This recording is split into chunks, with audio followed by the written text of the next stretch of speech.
ராமேஸ்வரம் வீடியோல ராவணனை கொன்னதுனால ராமருக்கு வந்த பிரம்மஹத்தி தோஷம் ராமேஸ்வரத்துல சிவனை வழிபட்டதுனால சரியாச்சுன்னு நம்ம பேசணும் இல்லையா. இதை பார்த்துட்டு என்னுடைய கசின் ஒருத்தர் கேட்டாரு, ராவணன் சத்திரியனா பிராமணனா, எப்படி ராவணனை கொன்னதுனால ராமருக்கு பிரம்மஹத்தி தோஷம் வந்தது அப்படின்னு. 10 பிரஜாபதிகள்ல ஒருத்தரான புலஸ்திய முனிவருடைய மகனான விஸ்ரவ முனிவருக்கும் அரக்கர் குல தலைவரான சுமாலியுடைய மகள் கைகேசிக்கும் பிறந்தவர் தான் ராவணன்.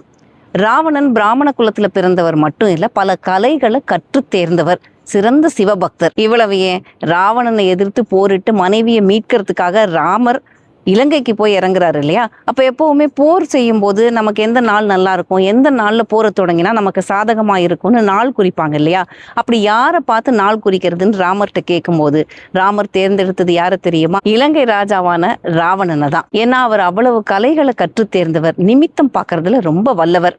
ராமருடைய ஆட்கள் தன்னுடைய அரண்மனைக்கு வந்த உடனே எல்லாம் பரபரப்பாகுது. ஆனா நிமித்தம் பார்க்க வந்தாங்கன்னு தெரிஞ்ச உடனே எல்லாத்தையும் ஒதுக்கி வச்சுட்டு அவ்வளவு அழகா நேரம் பார்த்து குறிக்கிறாரு.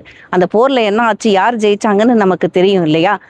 தன்னையே எதிர்த்து போரிடுறதுக்காக ஒருத்தர் நேரம் பார்க்கறதுக்கு கேட்டா கூட தான் கற்ற கலைக்கு எந்த விதமான துரோகமும் செய்யாம நேரம் குறிச்சு கொடுத்தவர் ராவணன்.